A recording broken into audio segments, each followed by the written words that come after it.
Hello students, last video में हमने आपसे एनिमेलिया जगत पर आपसे चर्चा की और आपको बताया कि एनिमेलिया जगत के अंदर बहुकोशिकीय जीवों को रखा गया है। बहुकोशिकीय जीवों को एनिमेलिया जगत के अंदर रखा गया है। इन बहुकोशिकीय जीवों के अंदर यूकैरियोटिक प्रकार की कोशिका पाई जाती है, अर्थात एनिमेलिया जगत के जीवों के अंदर यूकैरियोटिक प्रकार की कोशिकाएं पाई जाती हैं। इन जंतुओं में या इस जगत के जंतुओं में कोशिका भित्ति का अभाव होता है, सेल वॉल इज एब्सेंट। आपको हम बता दें, इन जंतुओं के अंदर लवक नहीं पाए जाते हैं। लवक नहीं पाए जाने के कारण इन जीवों में प्रकाश संश्लेषण की क्रिया नहीं होती, और जब ये प्रकाश संश्लेषण की क्रिया नहीं करते हैं तो ये अपना भोजन स्वयं नहीं बनाते हैं। इसलिए ये पोषण की दृष्टि से कैसे होते हैं? स्वपोषी होते हैं। पोषण की दृष्टि से कैसे होते हैं? पोषण की दृष्टि से स्वपोषी नहीं होते हैं, बल्कि कैसे होते हैं? विषमपोषी होते हैं। परंतु कुछ जीव ऐसे होते हैं एनिमेलिया जगत के जो परजीवी भी होते हैं। ठीक है, पोषण की दृष्टि से एनिमेलिया जगत के जीव कैसे होते हैं? परपोषी होते हैं या विषमपोषी होते हैं। और कुछ जीव कैसे होते हैं? परपोषी या परजीवी होते हैं। जैसे टैपवर्म होता है, वो परजीवी होता है। राउंड वर्म होता है, गोलकृमि होता है, वो कैसा होता है? परजीवी होता है। पारिस्थितिकी की दृष्टि से देखा जाए तो एनिमेलिया जगत के जो जीव होते हैं वो कैसे होते हैं? आपको हम बता दें, एनिमेलिया जगत के जीव जो होते हैं वो उपभोक्ता होते हैं, अर्थात पेड़ पौधों से प्राप्त होने वाले भोज्य पदार्थों को, खाद्य पदार्थों को क्या करते हैं? प्राप्त करते हैं। इसलिए वो उपभोक्ता कहलाते हैं। उपभोक्ता तीन प्रकार के होते हैं: प्राथमिक उपभोक्ता, द्वितीयक उपभोक्ता और सर्वोच्च उपभोक्ता।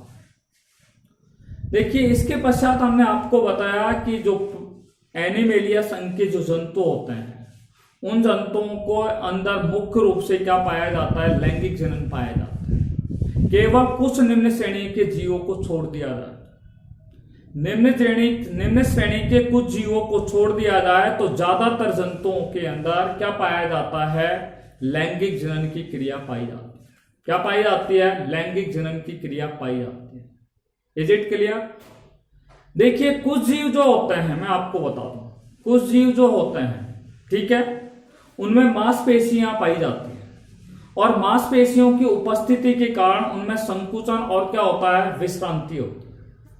मांसपेशी की उपस्थिति के कारण उन जीवों में संकुचन और क्या होता है? विश्रांत अवस्था उनके अंदर पाई जाती है, क्योंकि उनकी मांसपेशियों में संकुचन होता है, कॉन्ट्रैक्शन और रिलैक्शन, ये दोनों क्रियाएं उनकी मांसपेशियों के अंदर क्या है? पाई जाती है। ये हमने आपको एनिमेलिया जगत के अंतर्गत बताया था। आज जो हम आपसे चर्चा करने जा रहे हैं और वो हम चर्चा करेंगे वायरस पर। वायरस क्या है? वायरस की खोज के बारे में आपसे चर्चा करेंगे। वायरस को सजीव और निर्जीव की योजक कड़ी क्यों कहा जाता है? इन सभी बिंदुओं पर हम अब इस वीडियो में आपसे चर्चा करने जा रहे हैं।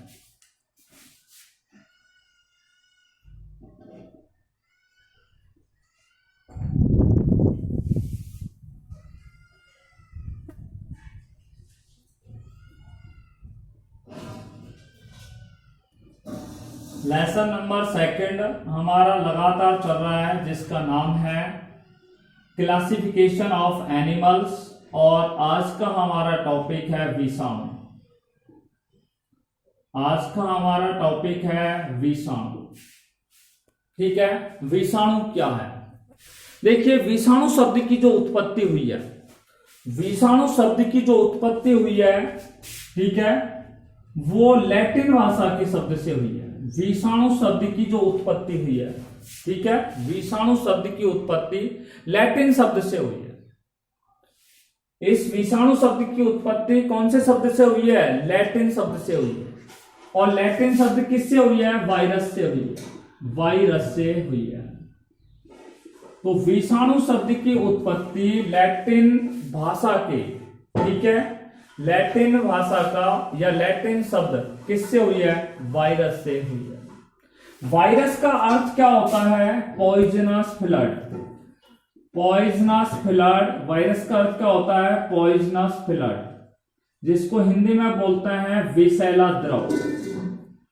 अर्थात वायरस क्या होता है? एक विशेष प्रकार का विषैला द्रव होता है। कैसा पदार्थ होता है? एक विशेष प्रकार का क्या होता है? विषैला द्रव पदार्थ होता है। ठीक है, विषैला क्या होता है? तरल होता है। पॉइजनस फ्लड बोल सकते हैं जिसको विषैला द्रव या विषैला तरल कहते हैं। तो वायरस शब्द के बारे में आपको समझ में आ गया होगा कि विषाणु जो है, इस विषाणु शब्द की उत्पत्ति, ठीक है, लैटिन शब्द वायरस से हुई है और वायरस का अर्थ क्या होता है? पॉइजनस फ्लड होता है। ठीक है, जिसे विषैला तरल कहते हैं। अर्थात वायरस का अर्थ क्या होता है? विषैला तरल पदार्थ होता है। देखिए, ये विषैला तरल पदार्थ किसी जीव के अंदर प्रवेश कर जाता है तो उस जीव के अंदर क्या है? विभिन्न प्रकार के रोग उत्पन्न कर देता है। ठीक है, विभिन्न प्रकार के रोगों का क्या हो जाता है? उनके अंदर संक्रमण हो जाता है।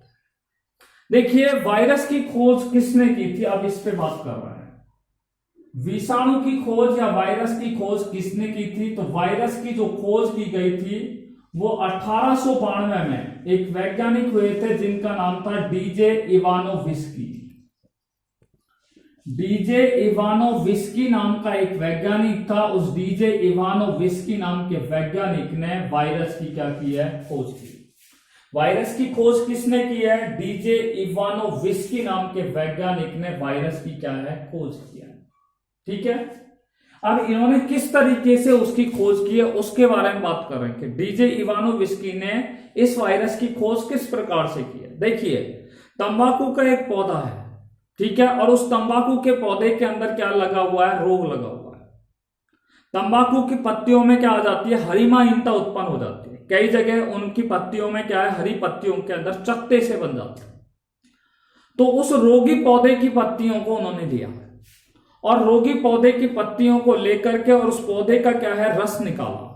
ठीक है, रोगी पौधे की पत्ती का जो भाग है उसका रस लिया और उस रस को लेकर के एक स्वस्थ तंबाकू के पौधे की पत्तियों पर उसे क्या है? उस रस को क्या कर दिया? रगड़ दिया या लगा दिया गया।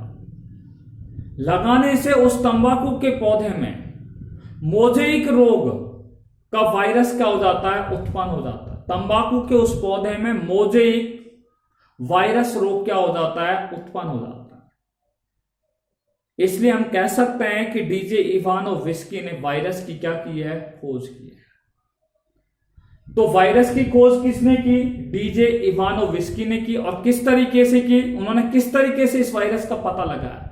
तो उन्होंने तंबाकू का एक रोगी पौधा है, उस रोगी के पौधे के पार्ट को लिया और उसका रस निकाला और उस रस को किस पे लगा दिया? एक स्वस्थ पौधे की पत्तियों पर लगा दिया। कुछ समय पश्चात देखा गया है कि उस स्वस्थ पौधे की पत्ती के अंदर क्या है, या उस स्वस्थ पौधे के अंदर तंबाकू से, उस तंबाकू के स्वस्थ पौधे के अंदर मोजेइक वायरस रोग क्या हो जाता है? उत्पन्न हो जाता है। अर्थात उस पौधे के अंदर क्या है? वायरस जनित क्या हो जाता है? रोग हो जाता है। देखिए, उसके बाद 1898 में एक वैज्ञानिक हुए थे जिनका नाम था बेंजरिक। 1898 में एक वैज्ञानिक हुए थे जिनका नाम था बेंजरिक। देखिए, इस बेंजरिक नाम का जो वैज्ञानिक था, 1898 में बेंजरिक नाम का जो वैज्ञानिक था, उसने तंबाकू में मोजेइक रोग उत्पन्न करने वाले, बेंजरिक नामक वैज्ञानिक ने 1898 में तंबाकू में मोजेइक रोग उत्पन्न करने वाले द्रव का नाम क्या बताया था? मैं आपको बता दूं। उन्होंने इसका नाम दिया था कॉन्टेगियम वाइवम फ्लड नाम दिया था। कॉन्टेगियम वाइवम फ्लड नाम दिया। ठीक है, कॉन्टेगियम वाइवम फ्लड नाम दिया। 1898 में बेंजरिक नामक वैज्ञानिक ने, ठीक है, तंबाकू में जो मोजेइक रोग उत्पन्न करने वाला जो तरल पदार्थ है, उस तरल पदार्थ का नाम क्या दिया? कॉन्टेगियम वाइवम फ्लड, उसको क्या है? नाम दिया।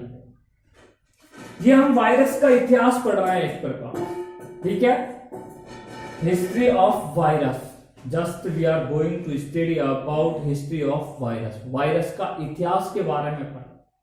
उसके पश्चात 1935 के अंदर एक वैज्ञानिक हुए थे जिनका नाम था स्टेनली। स्टेनली नाम के वैज्ञानिक ने, ध्यान से सुनना, स्टेनली नामक वैज्ञानिक ने तंबाकू में जो रोग होता है, जिस वायरस से होता है, उस वायरस का नाम आपको मैं बता दूं, टीएमवी वायरस होता है। आपसे टीएमवी वायरस का पूरा नाम पूछे तो टोबक के, T4 टोबक के, M4 मोजेइक, V4 वायरस। तो तंबाकू में जो टोबक के मोजेइक वायरस रोग होता है, ठीक है, या हम कह सकते हैं इस टीएमवी वायरस का क्रिस्टलीकरण जो किया था वो स्टेनली नामक वैज्ञानिक ने किया। एक बार फिर सुनिए, 1935 में स्टेनली नामक वैज्ञानिक ने टीएमवी का क्या किया था, क्रिस्टलीकरण किया, ठीक है। अर्थात इस वायरस को क्रिस्टलीकरण के द्वारा क्या किया था, पृथक किया था, और उन्होंने सबसे पहले इस पर सफलता प्राप्त की। इसलिए आपको बता दूं, स्टेनली नामक वैज्ञानिक को इस वायरस के क्रिस्टलीकरण करने के कारण इन्हें क्या है, नोबेल पुरस्कार से भी क्या किया गया, बाद में सम्मानित किया गया। Is it right? देखिए, हमने यहां तक बात कर ली है वायरस क्या है, ठीक है, और वायरस की खोज के बारे में हमने आपसे बात कर ली। वायरस शब्द की उत्पत्ति, ठीक है, लैटिन शब्द वायरस से हुई है। वायरस का अर्थ पॉइजनस फ्लड होता है, जिसका अर्थ होता है विषैला तरल पदार्थ। वायरस की खोज डीजे इवानोविस्की ने 1892 में की, और किस प्रकार से की, मैंने बताया कि तंबाकू के रोगी पौधे का रस निकाला और उस रस को किसी स्वस्थ पौधे की पत्ती पर क्या किया, रगड़ दिया। रगड़ने पर उस वैज्ञानिक ने, डीजे इवानोविस्की ने देखा कि उस स्वस्थ पादप में भी वायरस जनित क्या हो जाता है, रोग उत्पन्न हो जाता है। बेंजरिक नामक वैज्ञानिक ने 1898 में तंबाकू में जो मोजेइक रोग उत्पन्न करने वाला जो द्रव होता है, उस द्रव का नाम क्या दिया, कॉन्टेगियम वाइवम फ्लड नाम दिया। 1935 में स्टेनली नामक वैज्ञानिक ने टीएमवी वायरस का क्या है, क्रिस्टलीकरण द्वारा उसे पृथक किया था। टीएमवी का क्या किया था, क्रिस्टलीकरण किया, और क्रिस्टलीकरण द्वारा उसको क्या किया गया था, पृथक किया गया, जिसके लिए स्टेनली नामक वैज्ञानिक को क्या दिया गया था, नोबेल पुरस्कार से उसे अवार्डेड किया गया था, उसे सम्मानित किया गया था। देखिए, वायरस जो होता है वो पोषण की दृष्टि से हम बात करें तो वो अविकल्पी परजीवी होते हैं, जो जंतुओं में भी पाए जाते हैं और पादपों में भी पाए जाते हैं। वायरस जंतुओं में भी पाए जाते हैं और पादपों में पाए जाते हैं। पादपों में जैसे मैंने आपको बताया, तंबाकू के अंदर एक रोग होता है जिसका नाम मैंने बताया था, टोबैको के मोजेइक वायरस। इसी वायरस के कारण तंबाकू में रोग उत्पन्न होता है। आजकल आपको पता है कोविड-19 जो है बीमारी चल रही है, ये किसके कारण हो रहा है, वायरस के कारण हो रहा है। किसके कारण हो रहा है, कोविड-19 जो बीमारी है, ठीक है, जिसके कारण लॉकडाउन चल रहा है, ये भी किसके कारण हो रहा है, वायरस के कारण हो रहा है। एड्स जैसा रोग है वो भी किसके कारण होता है, वायरस के कारण होता है। तो ये वायरस जनित क्या होते हैं, रोग होते हैं। इसलिए वायरस विकल्पी परजीवी होता है, ये परजीवी होता है जो जंतुओं में भी पाया जाता है और पादपों में भी पाया जाता है। देखिए, एक शब्द आपको पढ़ने के लिए मिलता है जिसको हम बोलते हैं वायरोलॉजी। वायरोलॉजी, देखिए, वायरोलॉजी दो शब्दों से मिलकर के बना है, वायरो, ठीक है, वायरो प्लस लॉजी। वायरो का अर्थ होता है वायरस और लॉजी का अर्थ होता है स्टडी। वायरस का अर्थ होता है वायरस और स्टडी का अर्थ होता है अध्ययन। जीव विज्ञान की वह शाखा जिसके अंतर्गत किसका अध्ययन किया जाता है, वायरस का अध्ययन किया जाता है। तो वायरोलॉजी क्या है, जीव विज्ञान की एक शाखा है जिसके अंतर्गत विषाणुओं का क्या किया जाता है, अध्ययन किया जाता है। आपसे पूछा जाए कि वायरोलॉजी क्या है, तो जीव विज्ञान की वह शाखा जिसके अंतर्गत वायरसों का क्या किया जाता है, अध्ययन किया जाता है, उसे क्या कहा जाता है, वायरोलॉजी कहा जाता है। तो वायरोलॉजी आपकी समझ में आ गया होगा, वायरोलॉजी क्या है, जिसमें वायरसों का क्या किया जाता है, अध्ययन किया जाता है। अब वायरस जो होते हैं, मैं आपको बता दूं, वायरसों की प्रकृति के बारे में हम अध्ययन करने जा रहे हैं। नेचर ऑफ वायरस, वायरस की प्रकृति किस प्रकार की होती है उस वायरस की प्रकृति पर हम आपसे क्या करने जा रहे हैं, चर्चा करने जा रहे हैं। नेचर ऑफ वायरस, वायरस की प्रकृति। नेक्स्ट टॉपिक है हमारा nature of virus. Nature of virus, virus की प्रकृति। ठीक है,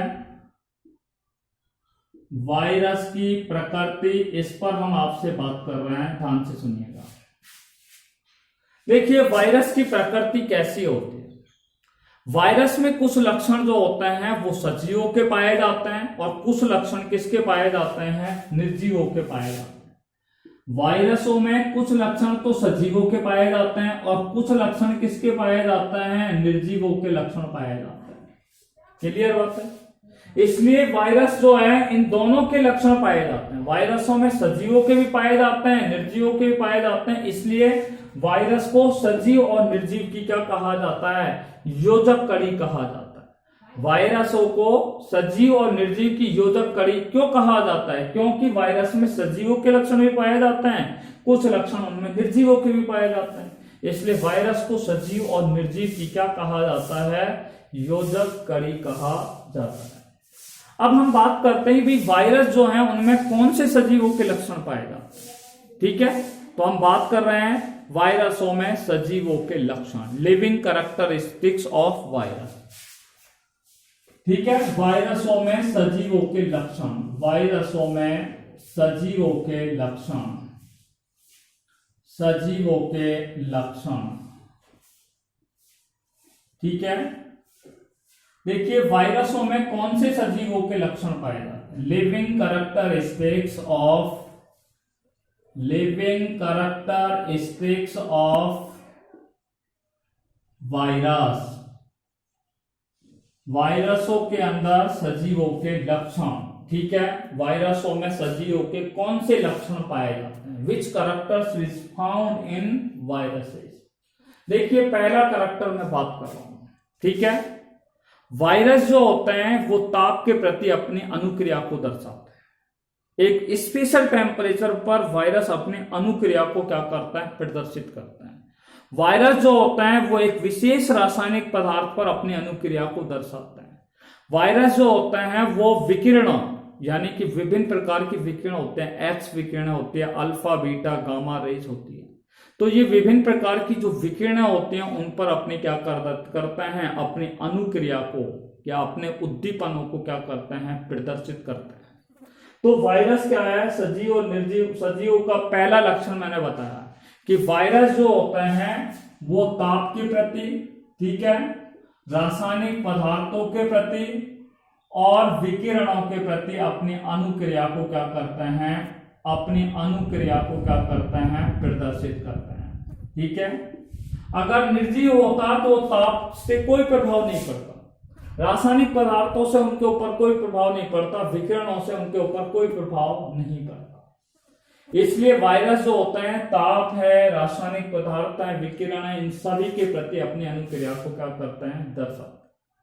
वायरस जो होते हैं उनमें आनुवांशिक पदार्थ के रूप में, वायरस में आनुवांशिक पदार्थ के रूप में, आनुवांशिक पदार्थ के रूप में क्या पाए जाते हैं, डीएनए और आरएनए पाए जाते हैं। डीएनए और क्या पाए जाते हैं, आरएनए पाए जाते हैं। वायरसों में आनुवांशिक पदार्थ के रूप में डीएनए और क्या पाया जाता है, आरएनए पाया जाता है। क्लियर बात है।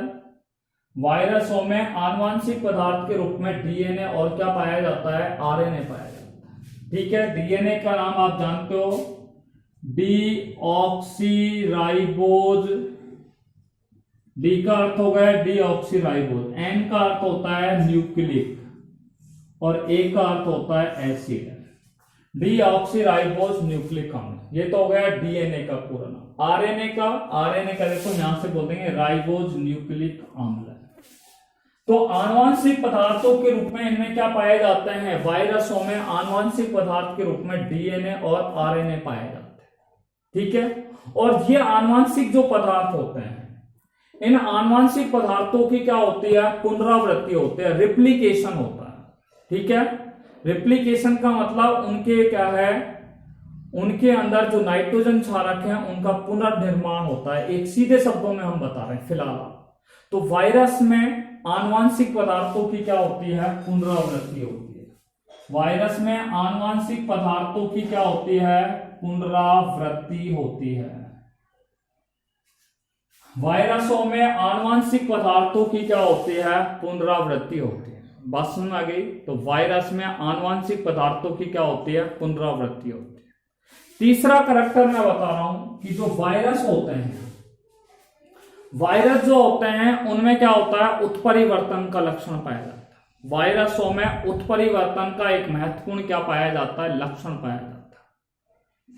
वायरस में उत्परिवर्तन का एक महत्वपूर्ण क्या पाया जाता है? लक्षण पाया जाता है। म्यूटेशन का एक महत्वपूर्ण क्या पाया जाता है? लक्षण पाया जाता है। ठीक है। उत्परिवर्तन क्या है? जीवों के शरीर में होने वाले अचानक परिवर्तन को उत्परिवर्तन कहते हैं। जीवों के शरीर में होने वाले अचानक परिवर्तन को क्या कहते हैं? उत्परिवर्तन। सडन चेंज इन लाइफ, ठीक है, या sudden change in living organism, that is called mutation. जीव के शरीर में होने वाले अचानक परिवर्तन को क्या कहा जाता है? उत्परिवर्तन। ऐसे ही जो वायरस होते हैं उन वायरसों में उत्परिवर्तन एक महत्वपूर्ण क्या होता है? लक्षण होता है। ये कोविड-19 आप देख रहे हो वायरस, ठीक है, ये कोविड-19 वायरस होता है। इस तरीके की आप स्ट्रक्चर आप रोज देख रहे हैं, ठीक है। ये कोविड-19 का क्या है? वायरस होता है जिसकी आप स्ट्रक्चर आप देख रहे हो, ठीक है। इसकी स्ट्रक्चर इस प्रकार की होती है, एज लाइक एड्स का जो वायरस होता है उसकी वायरस जैसी स्ट्रक्चर होती है, ठीक है। और आपको मैं बता दूं, ये जो वायरस होता है ये अपनी संरचना में क्या करता है? चेंज करता रहता है, परिवर्तन करता रहता है। अगर इसकी वायरस की संरचना एक फिक्स होती तो डेफिनेटली अब तक हमारी वैक्सीन मार्केट में आ चुकी होती, परंतु ये अपनी क्या है? संरचना के अंदर क्या करता रहता है? चेंज करता रहता है, क्योंकि इनके अंदर क्या होता है? आनुवांशिक, ठीक है, पदार्थ भी पाए जाते हैं और दूसरा क्या है? इनमें उत्परिवर्तन का लक्षण पाया। और उत्परिवर्तन के कारण क्या होता है? इनमें अचानक क्या हो जाता है? चेंजिंग हो जाती है। इनकी शेप साइज में, इनकी फंक्शंस में क्या हो जाता है? परिवर्तन हो जाता है। और वो परिवर्तन होने के कारण ही अभी तक मार्केट में अभी तक इस कोविड-19 की क्या नहीं आ पाई है? वैक्सीन नहीं आ पाई है, क्योंकि इनके अंदर कौन सा लक्षण पाया जाता है? वायरसों में उत्परिवर्तन का लक्षण पाया जाता है, जो कि एक महत्वपूर्ण करैक्टर होता है। This is the important character of virus. ये वायरसों का एक महत्वपूर्ण क्या होता है? लक्षण होता है। बात समझ आ गई? वायरस जो होते हैं उनमें प्रतिजनिक गुण पाए जाते हैं, एंटीजेनिक प्रॉपर्टीज पाई जाती है। कौन सी? प्रतिजनिक गुण पाए जाते हैं। वायरसों में कौन से गुण पाए जाते हैं? प्रतिजनिक गुण पाए जाते हैं। एंटीजेनिक प्रॉपर्टीज इनमें क्या है? पाए जाते हैं। एंटीजेनिक प्रॉपर्टीज इनके अंदर क्या है? पाई जाती है। देखिए, प्रतिजनिक गुण किसमें पाए जाते हैं? वायरसों के अंदर पाए जाते हैं। वायरस जो होते हैं वो परपोषी होते हैं और विशिष्ट परपोषिता को क्या है? दर्शाते हैं। मैंने आपको बताया कि ये कैसे होते हैं? अविकल्पी परजीवी होते हैं। पहले इसलिए बोला था कि वायरस जो होते हैं वो परपोषी विशिष्टता को क्या है? दर्शाते हैं। किसको दर्शाते हैं? परपोषी विशिष्टता को, स्पेसिफिक, ठीक है, परपोषी विशिष्टता को वायरसों के द्वारा क्या किया जाता है? प्रदर्शित किया जाता है। तो वायरस जो होते हैं वो परपोषी विशिष्टता को क्या करता है? प्रदर्शित करता है। और दूसरी बात है, वायरस जो होता है इनका प्रवर्धन जीवित कोशिकाओं में होता है। कौन सी कोशिकाओं में होता है? जीवित कोशिकाओं में होता है। मैं आपको एक बहुत सिंपल एग्जांपल दे रहा हूं। मान लीजिए आप देखिए, मेरे अंदर कौन सा रोग हो गया है? मेरे अंदर वायरस जनित रोग हो गया है। और वायरस जनित आजकल कौन सा रोग चल रहा है? कोविड-19 का रोग चल रहा है, ठीक है। और ये कोविड-19 जो रोग होता है उसमें मान लीजिए हमने छींक दिया और हमारे पास कोई स्वस्थ व्यक्ति बैठा है, तो वो वायरस जो होगा वो उनके अंदर क्या है? प्रवेश कर जाएगा और उनकी जीवित कोशिकाओं में वो आगे जाकर के क्या करेगा? प्रवर्धन करेगा। प्रवर्धन का मतलब वो वृद्धि करेगा, अपनी संख्या की क्या करेगा? वृद्धि करेगा। इसलिए हम कह सकते हैं वायरसों का प्रवर्धन किन सी कोशिकाओं में होता है? जीवित कोशिकाओं में होता है। वायरसों का प्रवर्धन कौन सी कोशिकाओं में होता है? जीवित कोशिकाओं में होता है। यानी कि वायरस जो फलते और फूलते हैं वो कौन सी कोशिकाओं में फल फूलते हैं? जीवित कोशिकाओं में ही ये फलते और फूलते हैं। यानी कि इनके अंदर वृद्धि होती है, इनके आकार आकृति में वृद्धि होती है। वो किसके कारण होती है? जब ये जीवित कोशिकाओं में चले जाते हैं तो वहीं से ये पोषण क्या करते हैं? ग्रहण करते हैं। इसलिए वायरसों का प्रवर्धन कौन सी कोशिकाओं में होता है? जीवित कोशिकाओं में होता है। तो वायरसों का प्रवर्धन कौन सी कोशिकाओं में होता है? जीवित कोशिकाओं में होता है। ये देखना आपने 7वां कैरेक्टर देख लिया। और सबसे अंत में मैं आपसे कह सकता हूं कि वायरस के अंदर ये सारे कौन से कैरेक्टर हैं? सजीवों के लक्षण। और इन्हीं लक्षणों के आधार पर हम वायरसों को क्या कहते हैं? सजीव कहते हैं। ठीक है, तो वायरसों में सजीवों के लक्षण मैंने बताया कि वायरस जो होते हैं वो ताप, रासायनिक पदार्थ और विकिरणों के प्रति अपनी अनुक्रिया को क्या करते हैं? प्रदर्शित करते हैं। दूसरा, वायरसों में आनुवांशिक पदार्थ के रूप में डीएनए और आरएनए पाए जाते हैं। तीसरा, मैंने आपको बताया कि वायरस जो होते हैं उनमें आनुवांशिक पदार्थों की क्या होती है? पुनरावृत्ति होती है। चौथा, मैंने आपको बताया कि वायरसों में उत्परिवर्तन का एक महत्वपूर्ण कैरेक्टर पाया जाता है, महत्वपूर्ण लक्षण पाया जाता है। वायरसों में प्रतिजनिक गुण पाए जाते हैं। Antigenic properties is found in viruses. वायरसों में क्या पाया जाता है? परपोषी विशिष्टता पाई जाती है। और वायरस जो होते हैं उनका प्रवर्धन जीवित कोशिकाओं में होता है। ये सारे लक्षण वायरसों के सजीव लक्षणों को क्या करती है? वायरस में सजीव लक्षणों को क्या करती है? प्रदर्शित करते हैं। इसलिए वायरस जो होते हैं वो कैसे होते हैं? सजीव। ठीक है, अब हम बात करते हैं कि वायरसों को निर्जीव क्यों कहा जाता है। तो हम बात करते हैं वायरसों में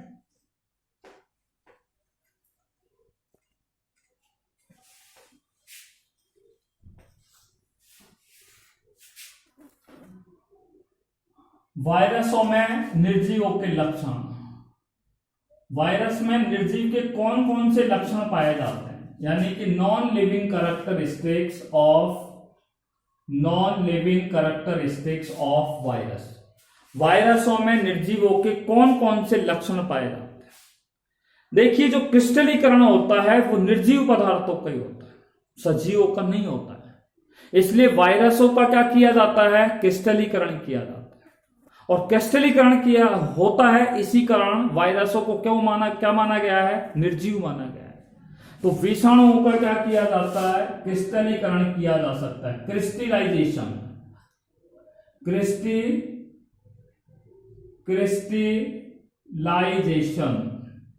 वायरसों का क्या किया जा सकता है? क्रिस्टलीकरण किया जा सकता है। नंबर 1 बिंदु आपको समझना चाहिए। वायरस में कोशिकीय संरचना नहीं पाई जाती। वायरस में कौन सी संरचना नहीं पाई जाती है? कोशिकीय संरचना नहीं पाई जाती है। कोशिकीय संरचना नहीं पाई जाती है। Cellular structure is not found in virus. वायरसों की कोशिकीय संरचना नहीं होती है। ठीक है, वायरसों में जीवद्रव्यों का भी क्या होता है? अभाव होता है। Protoplasm is also absent in virus. तो वायरसों का क्या किया जा सकता है? क्रिस्टलीकरण किया जा सकता है। वायरसों की कोशिकीय संरचना नहीं पाई जाती है। तीसरा, मैं आपको बता दूं, वायरसों में क्या नहीं पाए जाते हैं? एंजाइमों का अभाव होता है। Enzyme is absent in virus. Virus में एंजाइमों का भी क्या होता है? अभाव होता है। देखिए, मैं चौथा पॉइंट पे बात कर रहा हूं कि वायरस श्वसन की क्रिया नहीं करते हैं और न ही वायरसों में उपापचयी क्रिया होती है।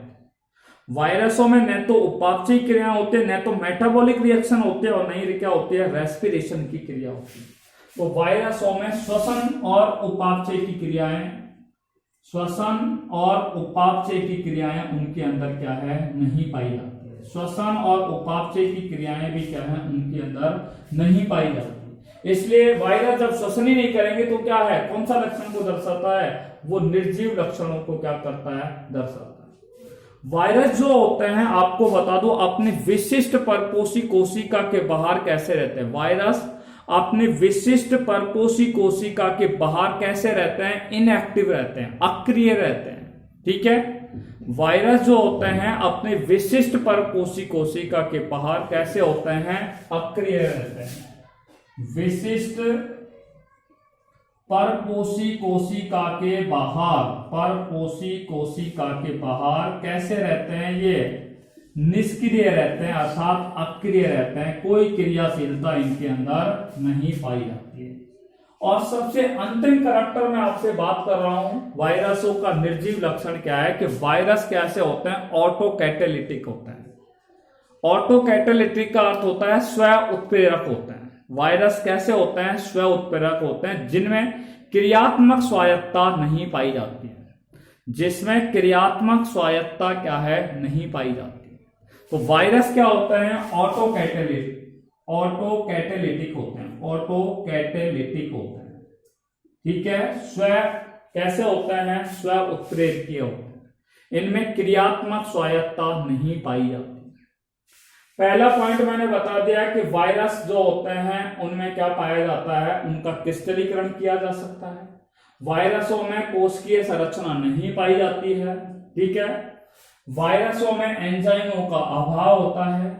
वायरसों में उपापचयी क्रियाएं और श्वसनीय क्रियाओं का क्या होता है, अभाव होता है।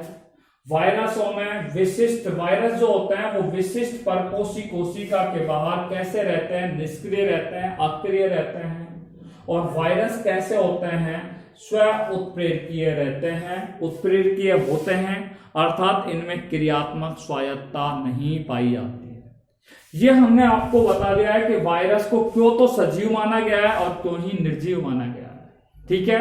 अगर अब आपसे सवाल ये पूछा जाए कि वायरसों को सजीव और निर्जीव की योजक कड़ी क्यों कहा जाता है, तो सजीव की योजक कड़ी के लक्षण आपको बताने और निर्जीवों के लक्षण बताने, और ये दोनों लक्षण उनमें पाए जाने के कारण वायरस को सजीव और निर्जीव की योजक कड़ी या मध्य की कड़ी उसे क्या है, माना गया है, ठीक है। ये सवाल बहुत ही इंपॉर्टेंट है, वायरस जो होता है वो सजीव और निर्जीव की योजक कड़ी क्यों माना गया है, इसलिए आपको इसके आंसर में उनके सजीवों के लक्षण भी लिखने हैं और उनमें जो निर्जीवों के लक्षण पाए जाते हैं वो निर्जीवों के लक्षण भी आपको उसमें क्या है, लिखने हैं। आज हमने केवल वायरस के बारे में बताया कि वायरस क्या है, वायरस की खोज के बारे में आपको बताया है, और तीसरा हमने वायरस की प्रकृति बताई है, ठीक है। और चौथा हमने आपको बता दिया कि वायरस को सजीव और निर्जीव की योजक कड़ी क्यों कहा जाता है। ये 4 बिंदुओं पर हमने यहाँ पर बात कर ली है।